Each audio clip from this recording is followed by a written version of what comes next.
Très bien.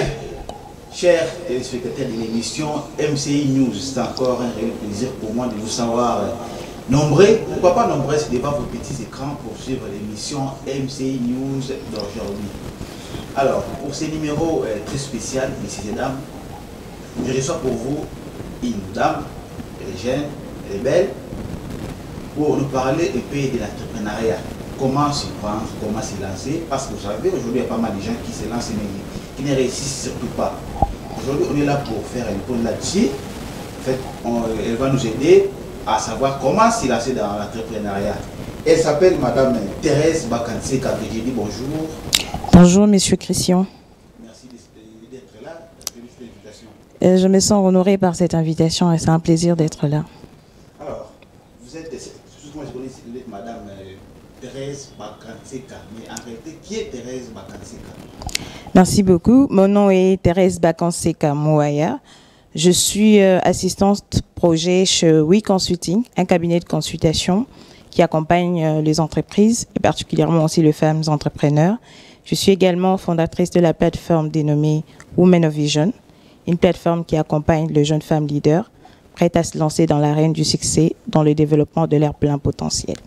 Je suis également juriste parce que j'ai fait le droit à l'Université catholique du Congo. Oh, merci, ça passe.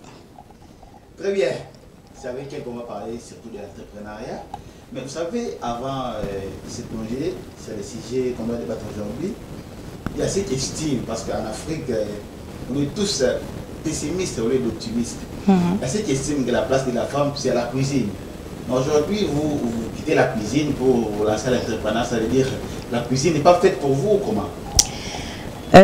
Cette question-là qui fait débat, d'ailleurs, c'est une question que j'évite très souvent parce que je me dis que la femme a plusieurs rôles à jouer.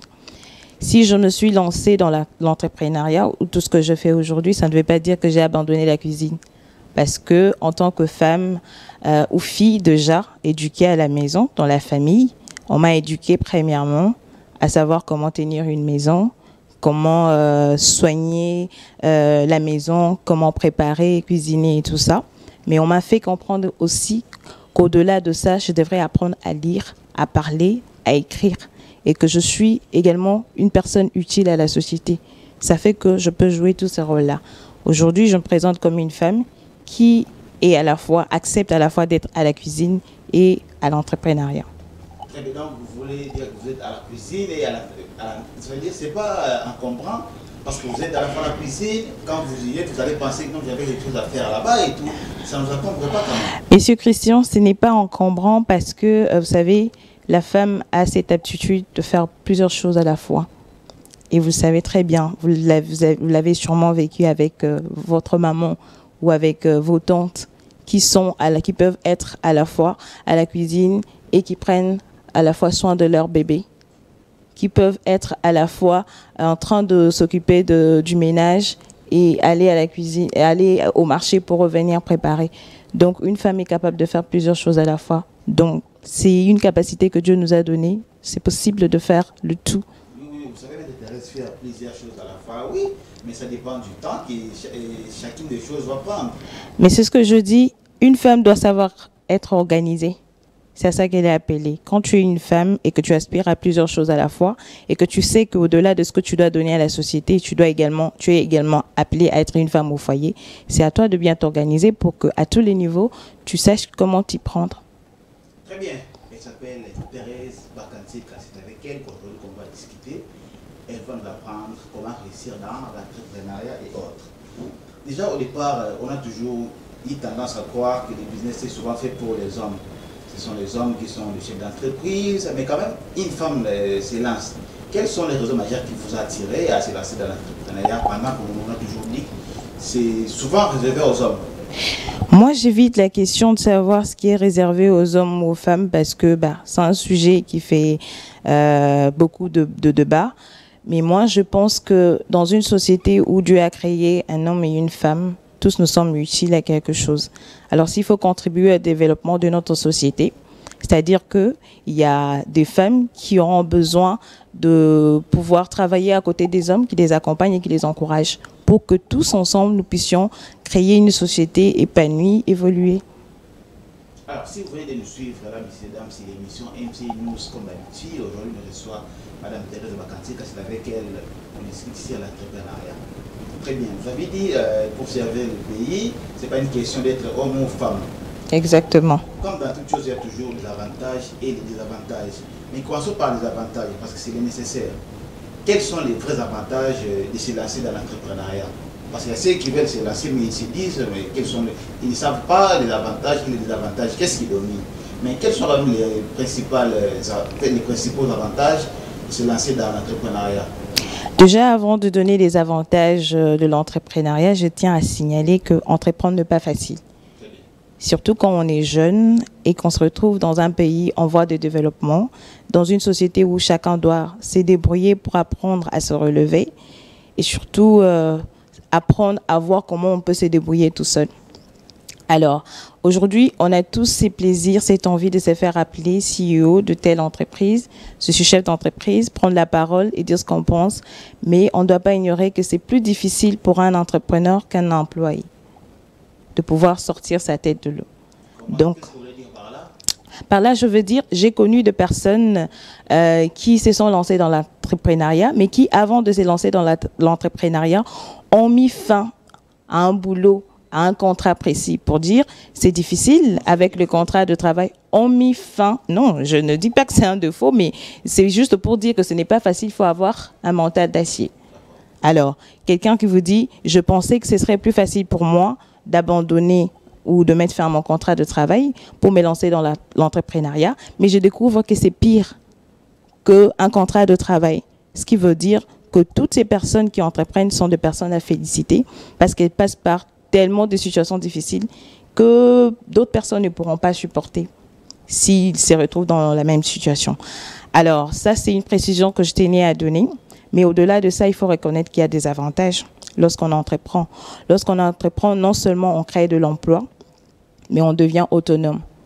Ça vous permet également de développer en vous plusieurs compétences, être leader, apprendre à prendre certaines décisions, mais aussi contribuer au développement de votre société ou de votre pays. Parce que quand vous entreprenez dans le domaine comme l'agriculture, ça fait que vous répondez aux besoins de la famine, par exemple. Donc, il y a beaucoup d'avantages dans l'entrepreneuriat. J'ai souligné la création d'emplois, devenir autonome et répondre aux besoins de la société. Très bien, merci quand même, c'était des avantages. Vous voyez, aujourd'hui, il y a ceux qui veulent se lancer, mais il y a un problème, ils se disent que l'État n'accompagne pas ceux qui sont déjà dans l'aventure. Est-ce que c'est aussi parmi les difficultés ou comment bien qu'on n'est pas encore arrivé là-bas? Oui, ça c'est une réalité et ça fait partie des défis de l'entrepreneuriat. Parce qu'aujourd'hui, en tant que jeune, on s'est dit on a besoin qu'on nous accompagne pour commencer une entreprise, pour créer quelque chose et voir comment on peut réussir dans l'entrepreneuriat. Mais on est buté à une difficulté, c'est que plusieurs jeunes ne cessent de répéter tout le temps qu'on n'est pas accompagné et que nous avons besoin de personnes qui doivent nous soutenir. Commencer par un capital, par exemple, parce que c'est ce qui est toujours plus difficile pour chaque entrepreneur au départ, avoir un capital. Où est-ce qu'on va trouver le capital? Il y a des gens qui disent que ce n'est pas l'argent qui crée le projet, mais c'est le projet qui crée l'argent. Mais il faut quand même ne pas ignorer que pour commencer, peu importe ce qu'on doit faire, il faut commencer toujours avec des petits fonds. Et c'est une difficulté que beaucoup de jeunes ont aujourd'hui, de pouvoir être accompagnés. Mais heureusement, il ne faut pas ignorer qu'aujourd'hui, il existe des incubateurs qui accompagnent vraiment des entreprises. Je connais un incubateur, Ishango, qui accompagne les entrepreneurs aujourd'hui, qui organise des concours et qui, à l'issue de ces concours, finit par accompagner les entrepreneurs jusqu'à la création d'entreprises ou même à la visibilité de leurs entreprises. Peut-être je vais vous surprendre un peu. Je vais vous poser la question que vous avez posée lors de votre intervention à la conférence déléguée. Je crois que vous en souvenez encore. Oui, allez-y. Alors, vous avez un programme de lancer une entreprise qui demande par exemple 20 000 francs congolais. Oui, oui. Mais quelqu'un vous donne 25 000 francs au lieu de 20 000. Voyez-vous? Oui. Vous avez besoin de 20 000 pour vous lancer, mais quelqu'un vous donne 25 000. Vous prenez les 20 000, vous lancez l'entreprise.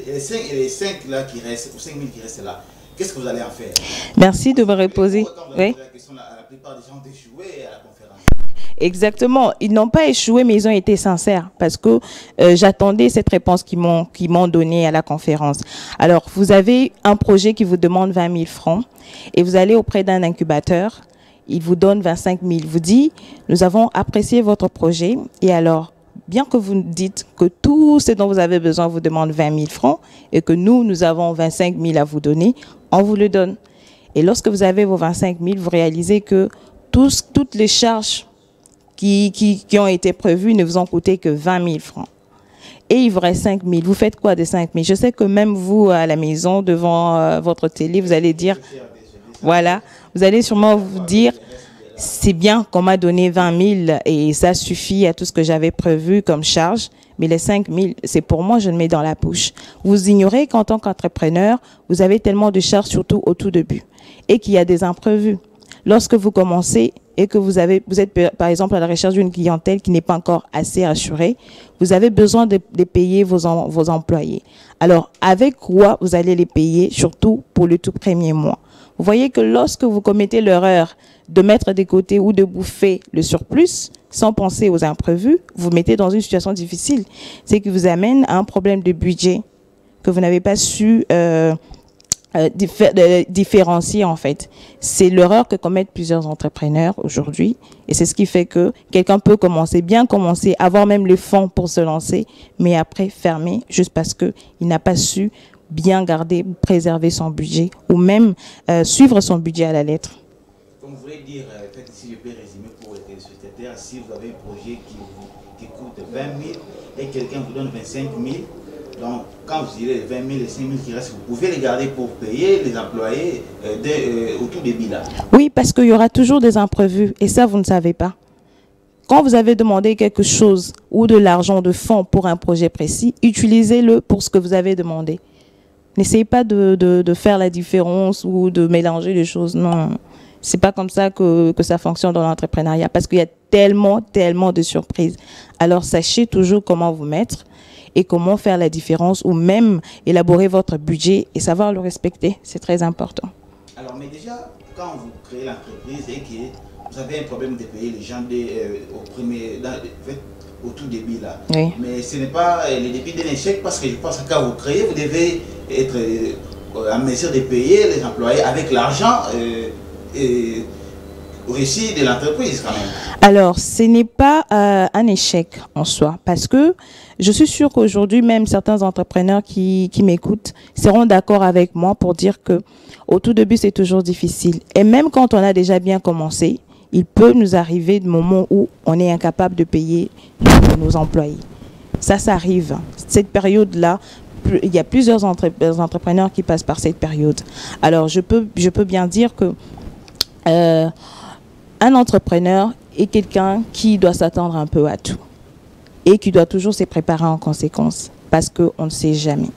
Alors, ne dites pas que le fait de ne pas pouvoir être capable de payer vos employés au tout début est un échec. Non, parce qu'il y a des entreprises qui ont déjà connu 5 ans, 10 ans d'existence, mais qui arrivent à un moment donné, qui passent par une situation tellement horrible qu'on ne sait plus tenir ou répondre aux charges de l'entreprise. On ne sait plus payer les employés. Ça arrive à plusieurs personnes. Aujourd'hui, alors, ce n'est pas un échec. C'est juste une période qui peut vous amener à pouvoir vous relever et voir à quoi vous êtes capable de répondre et comment vous êtes capable de vous relever dans ce genre de situation. Très bien. Elle s'appelle Thérèse Makantika. Je pense que tout ce qu'elle est en train de dire comme intervention, vous êtes précisé, messieurs et dames, c'est vous qui avez cette mission de se lancer dans l'entrepreneuriat, mais vous avez encore des limites. Voilà pourquoi il est là, on a fait appel à elle pour qu'elle puisse venir sur vous qui êtes prêts. N'osez pas n'ayez pas peur de prendre des risques. Qui ne risque rien n'a rien. Exactement. Alors, maintenant, on va parler des avantages. C'est vrai, c'est quelque chose que tout le monde n'envisage pas, mais ça arrive quand même par arriver. Quels sont les principaux avantages qui peuvent surgir quand vous gérez mal votre entreprise? Alors, lorsque vous gérez mal votre entreprise, vous pourrez faire face à ces difficultés. La clientèle, par exemple. Surtout au tout début, il est difficile pour vous d'avoir des clients. C'est la raison pour laquelle il y a plusieurs personnes aujourd'hui qui accompagnent des entreprises, surtout quand il faut préserver ou promouvoir leur visibilité et leur créer une certaine clientèle. Alors, lorsque vous avez des clients, vous êtes à la recherche des clients, au tout début, c'est plus difficile. Ça fait que vous devrez parler de votre entreprise, parler de vos services et même bien rendre ces services pour avoir des clients qui restent fidèles. Et quand bien même vous avez ces clients, vous serez toujours dans l'obligation d'aller vers ceux qui sont déjà vos clients pour le chouchouter et faire qu'à tout moment, ils sentent on prend soin d'eux, on comprend leurs besoins, qu'on est vraiment à côté ou même derrière eux pour leur rendre service. Parce qu'un client est toujours prêt à nous quitter s'il trouve un service mieux que celui que l'on offre ou que nos prestations ne sont plus bien faites. Ce qui fait qu'un entrepreneur qui tient à son entreprise doit toujours veiller à préserver sa clientèle. Même si vous avez 10 clients, traitez bien vos clients et rendez un bon service. Alors, au-delà de la clientèle, il y a aussi une autre difficulté, c'est le flux des trésoreries. Aujourd'hui, plusieurs entrepreneurs préfèrent être comment je peux dire, ils ne sont pas trop dans les normes, ils n'ont pas créé une entreprise vraiment avec tout ce qu'il faut respecter comme papier, tout ce qu'ils doivent acquérir, mais ils préfèrent se cacher derrière un certain statut parce qu'ils ont peur de flux des trésoreries, impôts et tout ça. Et il est vrai qu'il faut déjà faire comprendre aux entrepreneurs que les impôts ne viennent pas pour le détruire ou encore pour tuer leur entreprise. Parce que les impôts aujourd'hui nous aident à développer notre pays. Quand vous payez votre impôt, vous contribuez aussi au développement de votre pays. Mais ça fait que quand on a plusieurs charges à la fois et qu'il y a le flux des trésoreries qui pèse à tout moment, on se cache derrière ou on a envie de fuir. Parce que ça ne va pas, on ne peut pas tenir. C'est aussi l'une des grandes difficultés que rencontrent des entrepreneurs, d'où la question de l'organisation. Savoir bien vous organiser, savoir vous discipliner, ça vous permet de pouvoir vous en sortir. Parce qu'il existe des entreprises, oui, qui tiennent aujourd'hui en République démocratique du Congo, bien que c'est difficile. Très bien. Alors, nous savons tous que dans l'entrepreneuriat, comme vous avez une société, l'aide des atouts majeurs, le fait d'année d'avant, c'est aussi la publicité, surtout. La publicité, exactement. C'est capital. Oui. Alors, comment on peut faire cette il y a ceux qui vont pouvoir les énormes, mais quand même, comment ils se font?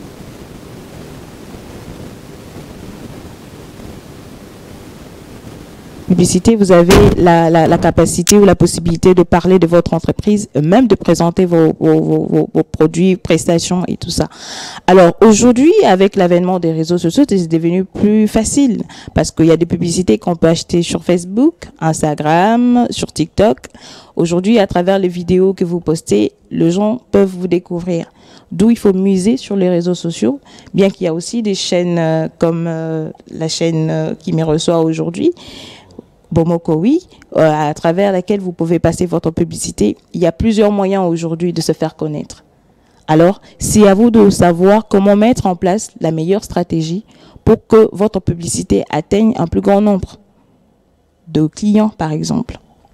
Très bien, vous avez parlé des impôts, c'est aussi quelque chose auquel les gens ne peuvent pas s'échapper, surtout quand vous êtes chef d'entreprise. Exactement. Mais il y a ceux qui déplorent l'extrémité des prix, il y a ceux qui disent que l'État exagère avec les impôts. D'abord, avant de payer l'impôt, l'État doit faire quelque chose pour vous. Je ne sais pas si vous êtes d'accord avec moi. Vous avez une entreprise, qu'est-ce que l'État peut faire pour vous, pour vous accompagner? Avant que vous payiez d'abord l'impôt, en quoi l'État peut vous accompagner étant institution du pays? L'État doit vous offrir les meilleures conditions en fait, de travail ou même de votre entreprise pour que vous vous sentiez par exemple en sécurité. Il y a ceux qui attendent que l'État leur donne de l'argent ou comme ça? Malheureusement, l'État ne peut pas tout faire pour nous. Et je crois que plusieurs personnes l'ont compris aujourd'hui. Parce que s'il faut toujours courir derrière l'État, derrière le gouvernement pour vous accompagner dans ce que vous faites, ça fait que on est tellement nombreux alors à qui on doit répondre, à qui on doit donner, à qui on ne doit pas donner. D'où il ne faut pas s'attendre à ce que l'État réponde à tous vos besoins parce qu'il ne pourra pas. Tout ce que vous pouvez attendre de l'État, c'est par exemple la sécurité. Savoir que vous allez créer votre entreprise dans de bonnes conditions et qui sera sécurisée. Voilà un peu ce que l'État devrait vraiment donner. C'est un devoir. C'est ce que l'État devrait donner aux entrepreneurs et surtout à une population qui a le besoin de pouvoir s'en sortir et de contribuer également au développement de son pays. Bien, je vous rappelle, si vous venez de nous rejoindre, messieurs et dames, c'est l'émission MCI News comme d'habitude qui reçoit pour vous Madame Thérèse Bakanseka. On parle de l'entrepreneuriat. Alors aujourd'hui, si vous faites un sondage, vous allez comprendre que la plupart des Congolais débutent, créent d'entreprises et finissent dans les chaos. On en voit plusieurs, on ne peut pas citer les noms ici pour ne pas faire la publicité. Oui, exactement. Les gens débutent et tombent souvent dans les chaos. Quelle est la raison majeure qui fait en sorte que quand ils débutent, ils ne partent pas jusqu'à la fin, mais ils tombent toujours en faillite? La raison majeure, c'est qu'il manque à plusieurs entrepreneurs des compétences qu'il faut vraiment avoir quand on s'élance dans le business. Quelles sont ces compétences? Alors, déjà, quand vous êtes entrepreneur, vous devez savoir que vous êtes un leader, prêt à prendre des décisions, mais également des bonnes décisions, même quand ça pèse et que c'est dur. Au-delà de ça, il y a aussi une autre réalité, c'est qu'aujourd'hui, lorsque quelqu'un crée une entreprise, il attache vraiment l'entreprise à sa personne. Ce qui fait que lorsque la personne disparaît, l'entreprise disparaît également. D'où il faut savoir créer les réseautages. Vous devez savoir collaborer. Quand vous créez un business et que surtout vous êtes au tout début et que vous ne pouvez pas vous en sortir tout seul, il est très important de pouvoir vous associer aux autres personnes qui se retrouvent dans le même domaine que vous pour pouvoir aller plus loin. N'est-ce pas qu'on dit qu'ensemble on va plus loin, seul on va plus vite. Voilà. Ensemble on va plus vite, n'est-ce pas? Non, je vais écouter ce que tu dis. Quand on est seul, on va plus vite, mais quand on est ensemble, on va plus loin. Exactement, c'est ça. Quand on est ensemble, on va plus loin. C'est-à-dire que même quand on commence tout seul et qu'il nous faut tellement prendre du temps, on peut s'arrêter quelque part. Mais quand on va avec plusieurs personnes à la fois, ça fait qu'on peut aller plus loin. Alors, un entrepreneur doit comprendre l'importance du réseautage, l'importance de la collaboration avec d'autres entreprises pour pouvoir réussir. Très bien. Alors, au début, vous dites que les business aussi peuvent développer les pays. Exactement. Pour que les pays soient développés, il faut qu'on a celui-ci ministre et là-bas, on ne va pas trop entrer en politique. Mais comment l'entrepreneuriat peut développer un pays, surtout un pays comme le nôtre? Mais déjà, aujourd'hui, avec l'entrepreneuriat, ça fait qu'on répond à un problème. Surtout qu'on sait que c'est difficile d'avoir un emploi après des études universitaires. Ici, c'est une réalité en République démocratique du Congo. Vous n'êtes pas sûr que lorsque vous allez finir vos études, vous allez avoir un emploi. C'est très difficile. Mais lorsque vous avez une idée de créer une entreprise, ça fait que non seulement vous répondez à vos propres besoins, mais vous répondez aux besoins des autres. Vous créez de l'emploi pour les autres. Déjà, c'est créer de l'emploi, c'est répondre à un besoin capital d'un pays. Créer une entreprise dans l'agriculture, je venais de donner un exemple aujourd'hui, c'est répondre au problème de la famine. Voyez-vous? C'est une façon de contribuer au développement de votre pays quand vous entreprenez. Je vois peut-être, on va avancer petit à petit vers la fin de l'émission, mais aujourd'hui, je l'ai toujours dit dans plusieurs de mes émissions, d'ailleurs quand je vois une femme jeune comme ça, et avec de telles réflexions, ça prouve qu'il y a de la matière. Merci. Une jeunesse qui est toujours prête à se distraire. Quand aujourd'hui, c'est les samedis, quand vous partez à taper, là, vous allez voir que c'est rempli. Il y a ceux qui sont contents de prendre, qui vous disent, moi je prends des 3-4 casiers, il est même fier de les dire. Alors, on a une jeunesse là qui n'est pas prête à prendre des risques de se lancer dans l'entrepreneuriat. Quelle est cette raison pour laquelle les jeunes ne veulent pas se lancer dans l'entrepreneuriat? Est-ce qu'ils pensent que c'est souvent réservé aux grandes personnes du 13e âge ou comment? Malheureusement, vous l'avez si bien dit, aujourd'hui la jeunesse congolaise est vraiment distraite. Elle ne sait pas comment elle doit faire pour pouvoir s'en sortir toute seule.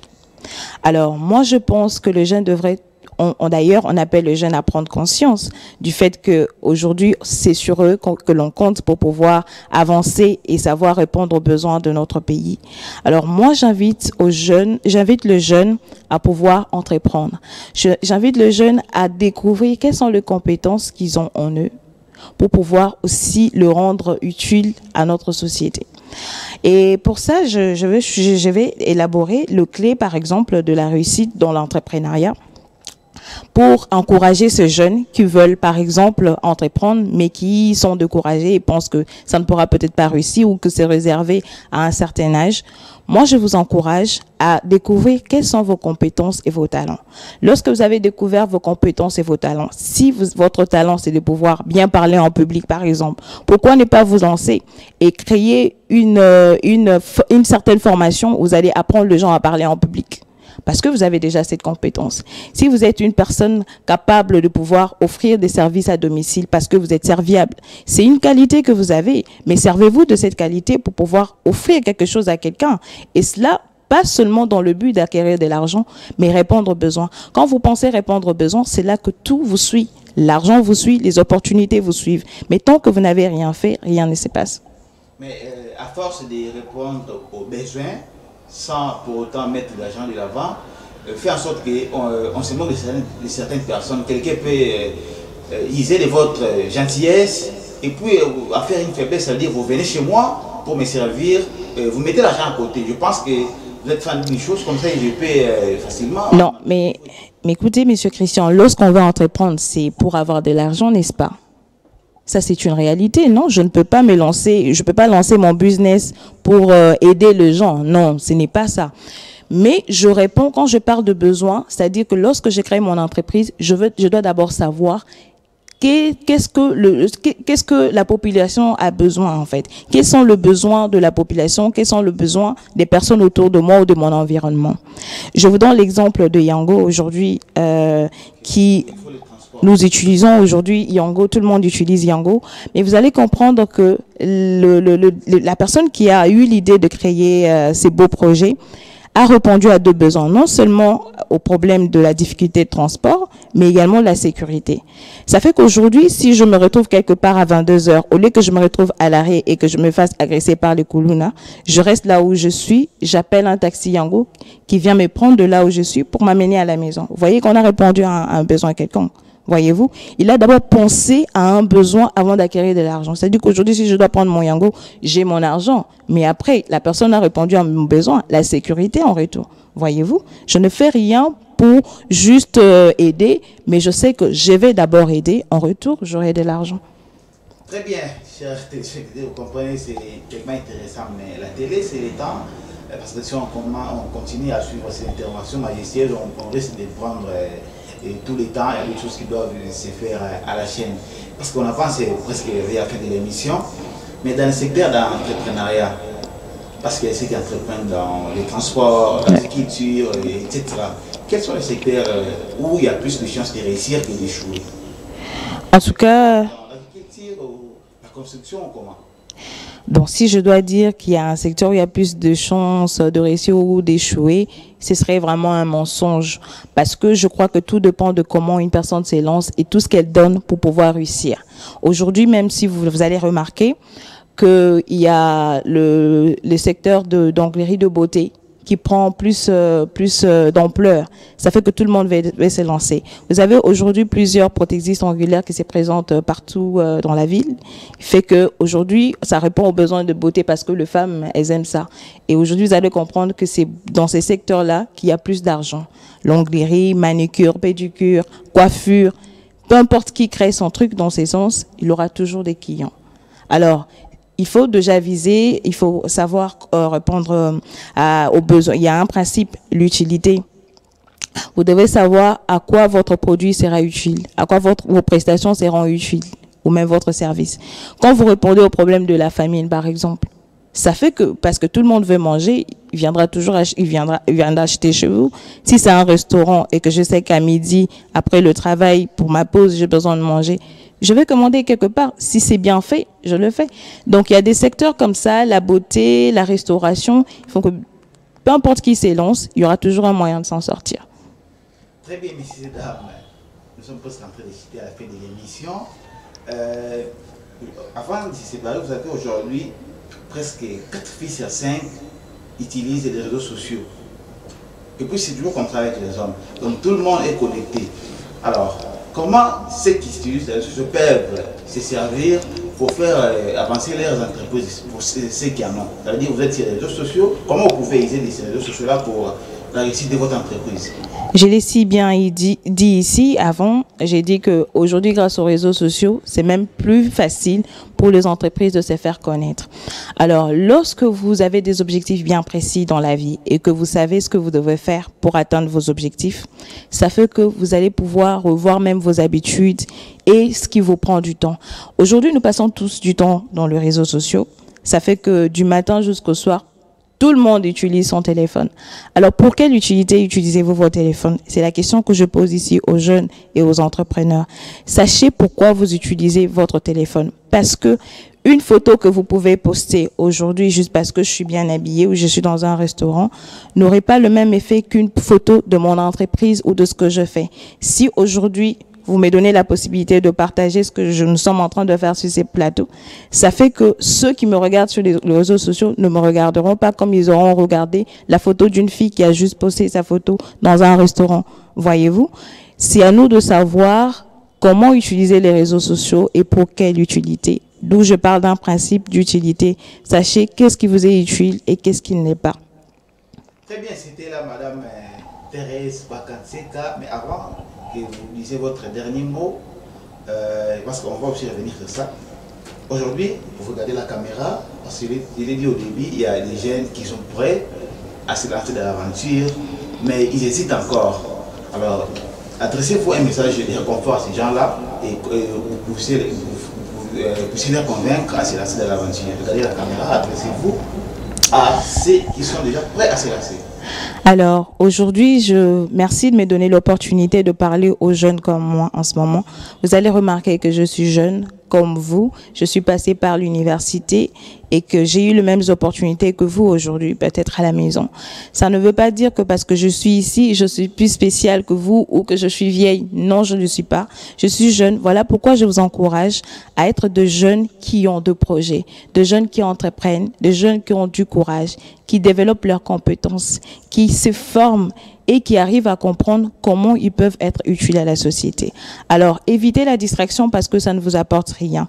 Essayez de réfléchir sur quoi vous pouvez faire pour être vraiment utile à votre environnement, à la société dans laquelle vous vous retrouvez aujourd'hui. Et je suis sûre que demain, vous serez très fiers de vous.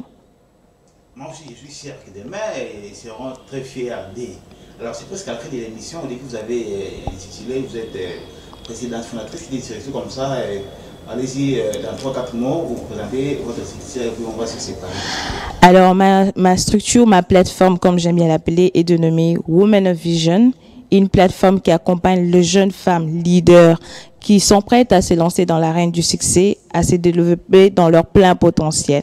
Alors, je mets un accent sur le jeune parce que moi, je pensais à ces jeunes femmes qui sont ambitieuses, mais qui parfois n'ont pas le courage de pouvoir se mettre en avant et dire que je suis capable de faire quoi que ce soit. Alors, dès que moi je découvre une jeune femme leader qui fait quelque chose, peu importe ce que ça peut être, que ce soit petit ou grand, je suis prête à les accompagner. Et c'est ce que nous faisons au sein de notre plateforme. Et il n'y a pas que de femmes. Il y a aussi des hommes. Vous pouvez aller sur Instagram, taper Women of Vision. Vous allez découvrir là les activités que nous organisons. Et nous allons organiser très bientôt une formation et une autre activité au mois de juillet. Ce serait un plaisir pour nous de partager ces moments avec vous. Merci. Et comment les gens peuvent atteindre cette fondation? Numéro de téléphone, là où vous êtes situé et tout. Oui, là, c'est une plateforme, c'est-à-dire qu'on est plus voilà, sur les réseaux sociaux. Même la plupart des activités que nous organisons, c'est sur les réseaux sociaux. Alors, il y a un numéro que je vais devoir passer ici, c'est le mien. C'est le 082 81 51 004. Dès que vous écrivez à ce numéro et que vous nous dites que vous voulez également faire partie de notre plateforme, ce serait un plaisir pour nous. Merci. Répétez les numéros en une fois. Je répète le numéro, c'est le 082 81 51 004. Très bien, messieurs et dames, nous sommes presque à la fin de cette émission dont j'ai eu l'honneur d'animer, surtout en entendant, j'ai compris tout ce que Madame Thérèse Bakanseka nous a dit, c'est très capital. Je crois que aussi ça vous a apporté quelque chose. Mais peut-être si vous avez des personnes à saluer, on se sépare. Alors, je salue le jeune dame, membre de ma plateforme, qui tout le temps disent être fiers de faire partie de cette plateforme. Je pense à Bénédicte, qui est également membre de cette plateforme et qui tout le temps me dit, m'appelle coach, et qui veut d'ailleurs être motivée. Il n'y a pas que elle, il y a plusieurs autres femmes comme ça. Tout ça me rappelle juste que je dois donner le meilleur de moi-même pour vous. Je salue mes petites sœurs, pour qui aujourd'hui je suis un modèle, et si je me bats, c'est vraiment pour qu'elle aussi marche sur mes pas. Sylvie Bichloala, Claudine Bouilly, Zoé Kapinga et Jules Bumba. Très bien, parce que moi j'aime bien nous appelait Maître Thérèse. C'était là Maître Thérèse Bakanseka, messieurs et dames. Je crois que ce ne sera pas la dernière fois que vous soyez ici. Chaque fois qu'on aura besoin de vous, on va vous le faire savoir. Alors, messieurs et dames, je crois que vous aussi vous avez aimé tout ce qui a été dit ici. Et surtout, vous qui êtes prêts à vous lancer dans l'entrepreneuriat, n'hésitez pas. Prenez toujours de gros risques, parce que qui ne risque rien n'a rien. Rendez-vous pour au prochain numéro. Portez-vous bien. Au revoir.